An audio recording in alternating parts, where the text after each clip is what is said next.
Ricardo, muchas gracias por venir acá a la redacción para que nos hables de tu nuevo libro, tu tercera novela, si no me equivoco. Cuéntanos un poco cómo fue el proceso para escribirla, cuánto te has demorado, sé que has estado fuera del país. ¿Cómo llegas a esta historia, cómo llegas a construirla?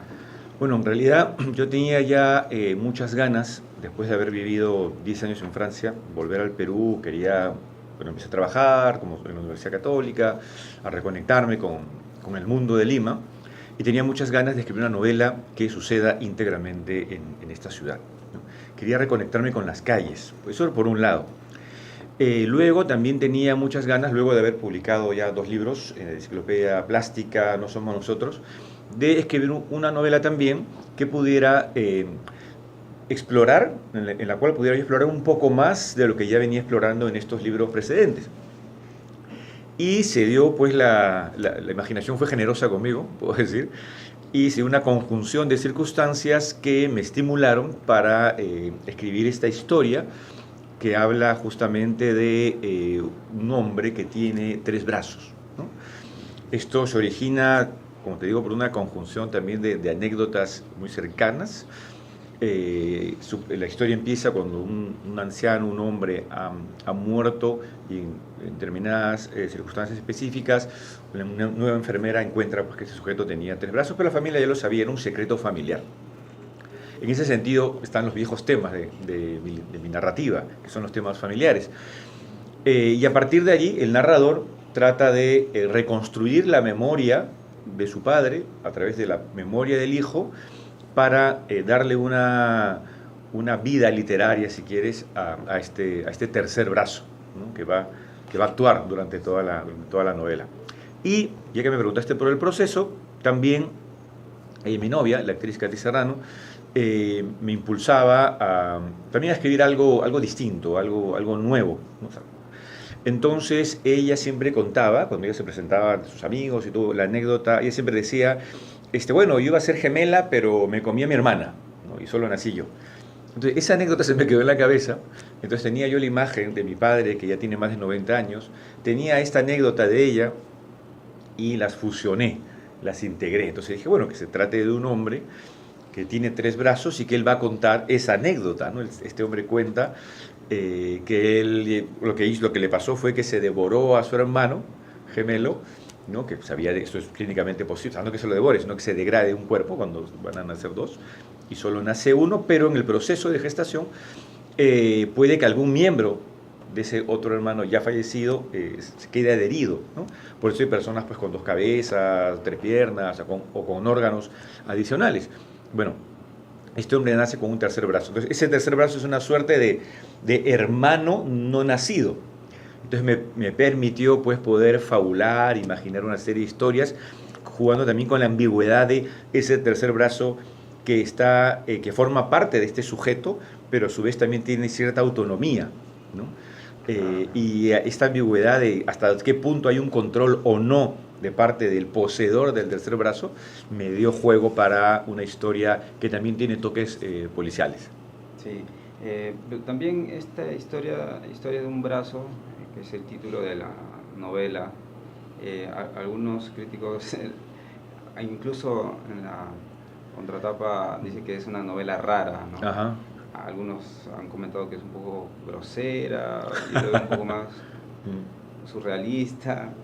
No sé, ¿cómo tú has tomado esos comentarios? Ya, mira, en general voy a tratar de dar una posible explicación a esa idea de novela rara, novela extraña. Yo creo que eso depende de nuestro contexto. Es decir, quizás es una novela rara dentro de la tradición narrativa peruana, donde hay una fuerte tendencia a una novela realista, con referentes muy rápidamente identificables. Entonces, desde el momento en el que presento a un hombre que tiene 3 brazos, ya eso lo lleva al ámbito de lo raro, que coquetea con el género fantástico, ¿no? Pues eso por un lado. O sea, ahí ya viene cierta rareza. Por otro lado, también es la historia en la que este narrador, que es un hombre poco más de 50 años, habla de su padre, entonces a través de todos sus recuerdos, desde que el narrador era niño, y hay un juego de espejos también con las memorias. entonces comparten ambos sus aventuras sexuales, sus fantasías de alguna manera también, y en otros casos también una serie de infidelidades. Esto también quizá para algunos lectores lo pueden considerar como, yo no diría grosero, pero sí que lo lleva a un plano algo más oscuro, más sórdido, o sea, padre e hijo comentando aventuras sexuales, digamos que no es frecuente, ¿no? Entonces, eso genera también cierta reacción. Pero a mí me interesaba jugar con estas imágenes, ¿no? Con estas proyecciones. Es una novela que también tiene un alto, no sé si tan alto en realidad, pero un contenido erótico, sí. Pero un erotismo particular, que va desde lo oscuro, que va desde lo sórdido, si quieres, ¿no? Desde el momento en que un hombre con 3 brazos narra sus aventuras sexuales. Entonces ya allí la imagen es muy, muy pintoresca, ¿no? Muy curiosa. Claro, cuyo brazo sirvió de utilidad. Exactamente, o sea, tiene una connotación sexual evidente. No es la única connotación que espero dar, hay otras más, pero la erótica está ahí presente. Claro. Ahora, parece más un cuento, ¿no? ¿Te parece? Eso es relativo, es como justamente te comentaba hace un instante, lo de su rareza depende del contexto y que para algunos lo consideren como yo lo considero más una novela corta, una novela breve, está bueno, tiene como una novela. una novela, tiene un poco más de 90 páginas, entonces entra dentro del formato novela corta, no solamente por la extensión, obviamente, sino también porque de alguna manera hay un manejo como de tramas paralelas, no todas vinculadas alrededor del brazo, que es el tema aquí central, pero de alguna manera es la construcción de la identidad de este padre, de quien narra, de una madre allí que vuelve simplemente para atender los últimos días de este hombre con 3 brazos ya antes de morir, y luego, bueno, también las reflexiones a partir de este hecho que surge de pronto, que es esta acusación a este padre que ya murió, y de pronto llega una carta, ¿no?, por un correo electrónico donde lo acusan de haber cometido un crimen. Entonces, este hijo, sin tener afanes policíacos, pero tiene mucha curiosidad, quiere saber hasta qué punto conoció o no a su padre, o hasta qué punto conoció ese tercer brazo. Y de ahí viene ya todo el desarrollo de esta intriga. Claro, sí, ahí es la parte medio policial, ¿no? Exactamente. También esto también es una excusa para reflexionar sobre la muerte, ¿no? Sí. ¿Hay algo en ti sobre eso? ¿Tu padre está...? Mi padre está vivo. Mi padre está vivo, ¿no? Tiene 92 años. Lo interesante es que obviamente aquí hay varias referencias que podrían ser pues identificadas con el autor, directamente conmigo, ¿no? Pero obviamente también trabajo, hay una fuerte dosis de ficción. Mi padre está vivo, saludable, solo tiene 2 brazos, pero yo aproveché, digamos, toda esta información cercana. Los temas familiares los he venido trabajando desde mi primer libro de cuentos del año 93, pero quería ir explorando, ¿no? Ver otras posibilidades con esta relación del padre y de la muerte que mencionas, en la que a veces creemos estar preparados para la muerte de las personas cercanas, de los familiares, pero en el fondo no tenemos nunca las cosas claras. Y como te digo, yo afortunadamente tengo a mis 2 padres vivos, pero bueno, en algún momento, si esto llega, tiene que llegar, si es que no nos vamos todos antes, veré, o digamos ficcionalmente me he explorado, digamos, ¿no? Cómo podría, a través de un personaje, obviamente, ¿no? Pero la muerte no está aquí problematizada, la muerte, digamos, al fin de los días, ¿no?, del padre del narrador, sino más bien el tema del asesinato, de los posibles asesinatos, de las otras muertes no previstas, no esperadas, ¿no? Esto es lo que para mí acciona la novela. Uh-huh. ¿Y por qué llegas a hablar de ese tema, la muerte? ¿Qué te empujó a hablar sobre esto? Porque creo que el brazo es una excusa para hablar de muchas cosas. Sí, no solamente, mira, está el tema de la muerte, está el tema, como te mencioné, del erotismo también, y de alguna manera estas 2 imágenes que son personales, son individuales, y de alguna manera también pueden tener una proyección social, si quieres, ¿no? O sea, en alguna entrevista no hace mucho comentábamos con el entrevistador acerca de la presencia de ese tercer brazo como una deformidad, como algo que todos de alguna manera llevamos alguna deformidad, ¿no?, visible o no visible o no tan tangible, pero que convivimos con ella, nos habituamos, se vuelve en algo, como algo cotidiano. O sea, realmente este hombre con 3 brazos, dentro de su vida, pues todo es cotidiano, a pesar de que lo oculta. Ahí hay un juego de ocultamiento y demostrar algo. Y en la sociedad yo pienso que también pasa exactamente lo mismo. O sea, nuestras relaciones humanas se articulan de esa manera. Es más lo que ocultamos que lo que mostramos. Y la muerte también está allí involucrada. O sea, digamos, es algo que no tenemos del todo claro. Entonces son cosas que vamos a ir descubriendo cuando nos toque vivirlas. Curiosamente, es paradójico hablar de la muerte mientras nos toca vivir. Sí, y también hay este tema de la relación, ¿no? La relación entre tus familiares, padre, hijo, Sí. padre, madre. Abordas esos temas también, ¿no? Uno lo puede ver, percibir, a veces sentir, porque te preguntas a ti mismo, ¿y cómo es tu relación con tu familia, ¿no? Ahí el narrador, protagonista, cuenta que era muy distante de su padre, ¿no? Y después... Hay una relación especial, o sea, la distancia es en determinados momentos.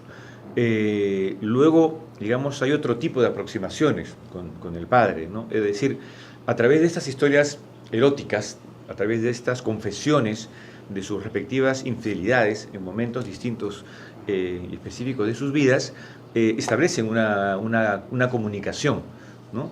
O sea, hay momentos en los que estos personajes están muy, muy unidos y hay momentos en los que, sobre todo desde el lado del narrador, quiere saber, quiere comprender exactamente hasta qué punto conoció a su padre y de lo que su padre fue capaz o no fue capaz. ¿Qué es lo que nos pasa con todos en realidad?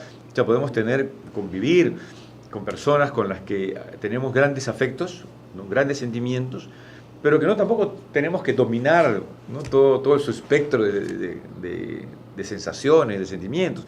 Son los secretos, digamos, que todos guardan. Eso me interesó trabajarlo literariamente. Los secretos, ¿no? Hay otro asunto, el tema de la culpa. Lo siento en el protagonista, ¿no? Parece que se quedó debiéndole algo a su padre. En realidad, no sé si hay exactamente culpa, sino más bien lo que hay es curiosidad, y lo que hay es por saber, conocer más de su padre, lo que hay es una necesidad de aclarar ciertas situaciones, ¿no? Y quizás culpa, pienso ahora en el sentido de haber resuelto algunos temas con él, pero que no podía, definitivamente son cosas que luego se entera después de la muerte de su padre. O sea, no tiene ya pasó el tiempo.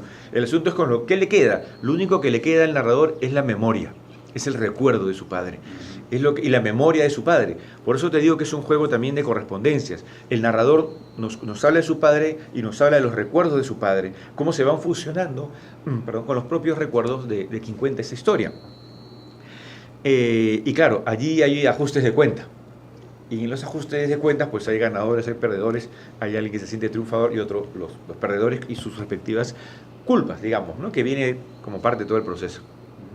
Ahora, cuéntame, Ricardo, ¿por qué sigues hurgando en estas, digamos, usas para tu escritura, tus obras, las anécdotas familiares, como me contaste hace un rato? Bien, mira, mi familia, nosotros nos solemos reunir, con mis padres, con mis hermanos, coincidimos los domingos en la casa de mis padres y conversamos. Es más, nos contamos anécdotas que ya nos hemos venido contando toda la vida. Lo curioso es que muchas veces descubrimos que hay variantes, que cada hermano tiene una versión distinta de determinados hechos, de cuando éramos niños, de cuando éramos adolescentes. Y lo curioso es que no nos ponemos de acuerdo del todo o aceptamos ciertas versiones dependiendo de la temporada, digamos, de la reunión. Y lo tomamos a broma, pero a mí me interesó justamente esta idea de hasta qué punto uno cree que tiene la verdad. Uno recuerda algo y cree que su recuerdo explica, muestra claramente lo que aconteció. Pero no, son versiones. hacemos cambios, es decir, escogemos, modificamos, alteramos, construimos nuestra memoria en realidad. Entonces, como lo tenía todo esto cerca, utilicé esta estrategia de cómo las personas pueden ir conversando, pueden ir recordando hechos y cada uno agregando datos o cuestionándolos, ¿no? ¿Qué es lo que hace este narrador conversando con su padre? Bueno, este narrador no tiene hermanos en esta historia, ¿no? Yo sí tengo hermanos con quienes intercambiamos muchas anécdotas familiares y de alguna manera siempre lo he sentido como un espacio que para mí es delicioso, ¿no? Que me nutre, me da muchas historias, mucho imagino, ¿no? También no solo es lo que vivo, no solo es lo que tiene que ver con la cercanía de las personas a quienes quiero, sino también con lo que leo, con lo que puedo fabular, con las proyecciones, con mis cosas ocultas, digamos, con mis espacios raros, digamos. Es decir, un escritor, tal como lo veo yo, no necesariamente tiene que tener todas las cosas claras, ¿no? Y es bueno que sea así, para que siga hurgando en uno mismo, ¿no? Y luego también cotejar con los misterios, con las rarezas de los otros. Claro. ¿Y cuál dirías que, para redondearlo, ¿no? ¿Cuál sería tu principal insumo para escribir? En mi caso, creo que es por épocas, digamos. Para mí hay fuentes inmediatas que siempre han sido importantes en mi narrativa. Lo que ya hemos mencionado, la familia, ¿no? Los secretos familiares, ¿no? Los secretos familiares. Yo considero que he tenido una vida y una familia de niño que yo de niño la creía perfecta y luego te das cuenta, como todos nosotros, pues que hay muchos secretos, no secretos nada terribles, pero secretos, ¿no? Cosas que cuentan, cosas que no se cuentan, cosas que no se cuentan internamente, cosas que se van contando dentro de la familia y que no deben saber los otros, en fin, cosas que pasan en todas partes. Y entonces para mí, mi curiosidad, todo creador es curioso, me llevo justamente a aprovechar, a nutrirme justamente de esos espacios. Lima también, la misma ciudad. Yo nací y crecí, pasé mi infancia en el centro de Lima, en el casco urbano, y también he considerado que las calles, la gente de Lima, también todos se muestran, vemos caras, pero también cada persona tiene una historia, tiene secretos, secretos para mí inaccesibles. Entonces, claro, ¿qué me queda? Imaginar todos esos secretos, ¿no? Todas estas historias. Y la literatura misma creo que también siempre me ha enriquecido. Sin embargo, la literatura que también ha sido de alguna manera protagonista, ha tenido muchos cuentos, novelas, con juegos metaliterarios, haciendo referencia a libros, a novelas, a autores. En este caso, en Historia de un brazo, me había propuesto no hacer evidente ese juego metaliterario. Puede haber algunos guiños, de hecho los hay, pero quería mostrar en un primer nivel básicamente una historia, la historia de este tercer brazo, que me parece ya de por sí algo bastante atractivo, como anécdota, como historia. Y luego, bueno, ya voy mostrando, como te digo, ya esos juegos literarios también, porque el narrador es un escritor, no ahonda, no reflexiona sobre lo que es la ficción, la creación, no simplemente porque lo es y de acuerdo a su oficio, bueno, hay cosas que van a ir allí apareciendo, pero no cobra protagonismo, como en otras novelas, ¿no? En esta quería que el espacio sea de estos personajes en Lima. Ahora, cuéntame, ¿por qué decidiste narrarlo en primera persona, que sea el narrador en primera persona? Porque yo necesitaba una voz que tome distancia de ese padre. Si hubiera escogido, por ejemplo, un narrador en tercera persona, omnisciente, un Dios que todo lo ve, que todo lo sabe, podía contarnos pues lo que le pasaba, lo que pensaba el padre con sus tres brazos, y lo que le pasaba pues al hijo y a los otros personajes. Pero no, yo quería que todo venga desde una mirada que además, la del hijo, la del narrador, que tiene esa necesidad de completar esa historia pasada. Es difícil un poco narrar en primera persona, ¿no? No, ¿Parece más directo? Como quizá ya lo he venido practicando. ¿El efecto es distinto? El efecto es distinto. Sí, si tú cambias de un narrador omnisciente, un testigo, un protagonista, la perspectiva cambia. O también puedes tener novelas con capítulos que cada personaje va narrando, que hay cambios de narradores, y el efecto también será diferente. O sea, una novela polifónica te da un efecto, Y en este caso, siendo una novela corta, sí me convenía que todo proviniera desde este narrador, ¿no? Desde lo que él está viendo, desde lo que él recuerda, desde lo que él intenta reconstruir. Bien, Ricardo, solamente para terminar, ¿ya estás trabajando en otro proyecto? En realidad tengo varios proyectos en mente. Quizá, como sabes, he publicado también microficción. Por allí voy avanzando. Un proyecto de un libro que se llama Enciclopedia Vacía. Ya he publicado Enciclopedia Mínima, Enciclopedia Plástica. Luego, a partir de la escritura de esta novela, en la que aparece un personaje, hay un enano aquí. Este enano aparece en otra novela llamada Que la tierra te sea leve, ¿no? Entonces me he prestado el personaje, creo que venía bastante bien en este espacio, y es probable que escriba otra novela corta donde, todavía no sé, aparezca o no el enano. Vamos a ver si lo hacemos transitar otra vez por Lima y por las calles de la próxima novela, en la que creo yo me he abierto cierta ruta en la que quiero continuar explorando un poco más. Este tipo de historia. Con tema como el erotismo, la ciudad, lo oscuro, lo sórdido de la ciudad, digamos, lo decadente que nos rodea en Lima, a mi manera, a mi estilo. ¿Y eso por qué? Tengo curiosidad, tengo mucha curiosidad. Como te he dicho, he crecido en el centro de Lima. Lima es una ciudad interesante, como muchos otros centros urbanos, como en otras capitales. Hay mucha historia que tú, por más de haber vivido allí, conoces, pero hay otras cosas que no conoces, ¿no? Entonces, a mí desde pequeño siempre me ha atraído la ciudad de Lima, el centro, ¿no? ¿Pero por qué lo sórdido? Lo sórdido, no sé, despierta cierta sensibilidad en mí.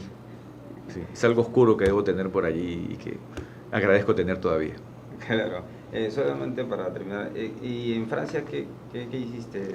Bueno, allí fui por temas laborales y académicos. O sea, estaba yo preparando una tesis doctoral que terminé, que sustenté, que me convierte en un académico y que luego me permite volver a Lima y trabajar en la Universidad Católica. Soy director adjunto del Centro de Estudios Orientales.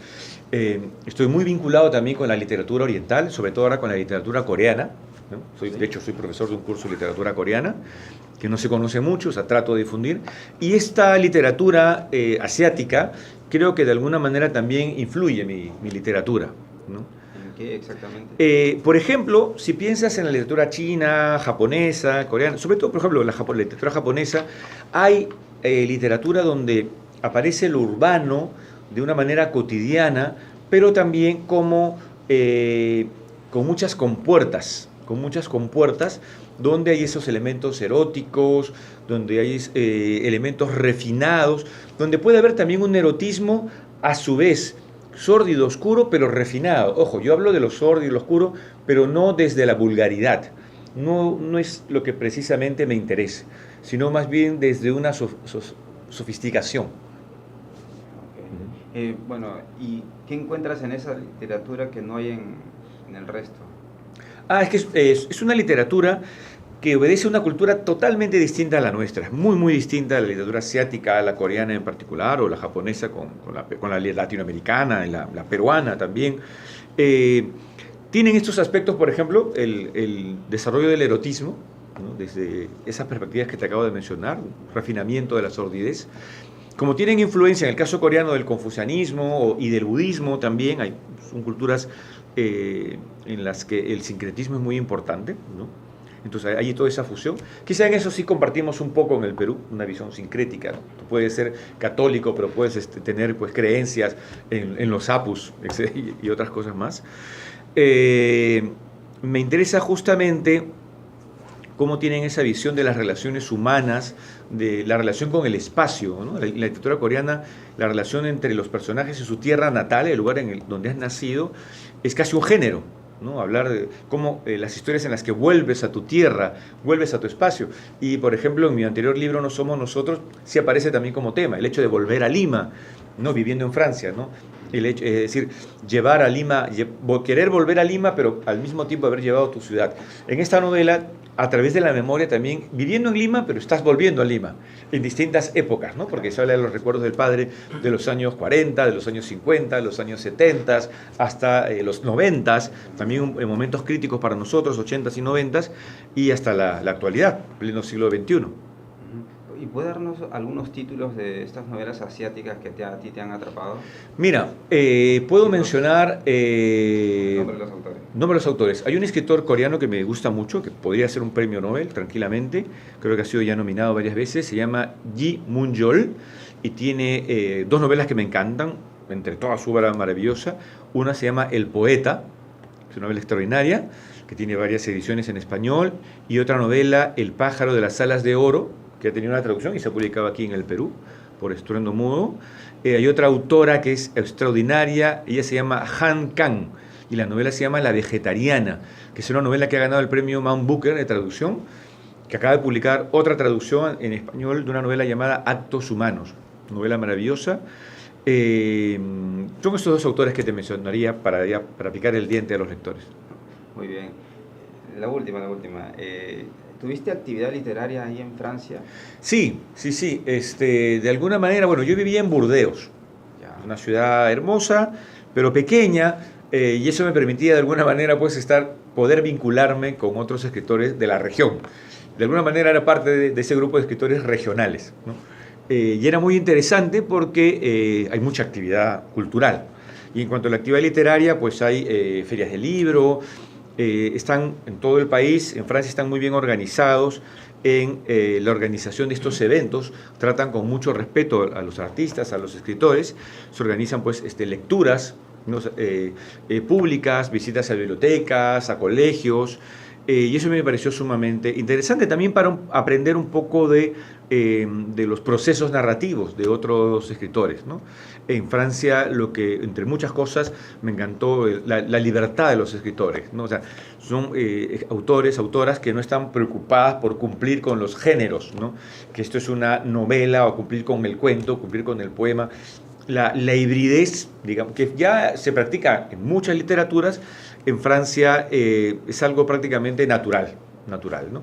Lo que sí es cierto es que es verdad que su última literatura no es tan conocida. Conocemos unos cuantos, ¿no? Emmanuel Carrère, Jean Echenoz, Patrick Modiano, que fue premio Nobel de Literatura, pero su obra, la obra francesa es bastante rica, bastante amplia, ¿no? De todos esos detalles que he mencionado de esas actividades de la literatura en Francia, ¿qué tiene Perú? No, de hecho, la literatura francesa ha influido mucho en la literatura peruana desde la segunda parte del siglo XIX. O sea, los intelectuales de finales del XIX, principios del XX, o sea, aquí en el Perú, en América Latina, o sea, leían mucha literatura francesa. Y bueno, de otros países también, pero no hay que olvidar que Francia era el foco cultural, ¿no? Incluso Vargas Llosa se fue para allá. Claro, o sea, Julio Ramón Ribeiro, Alfredo Bryce, ¿no? Es decir, siempre se ha nutrido. Yo creo, y todavía hay escritoras peruanos que viven allí en Francia nutriéndose de esta cultura, Me ¿no? refería en cuanto a la organización, a las actividades. Sí, lo que pasa es que Francia, se han concentrado, o sea, digamos, se han concentrado tanto en su propia producción que creo que han descuidado sus proyecciones internacionales. No es que la hayan abandonado, desde Francia, digamos, ¿no?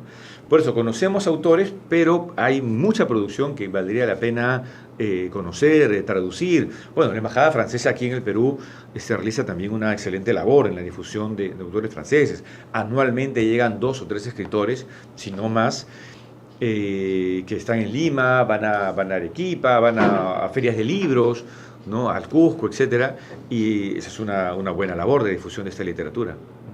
Bueno, Ricardo, muchas gracias. No, muchas gracias a ti.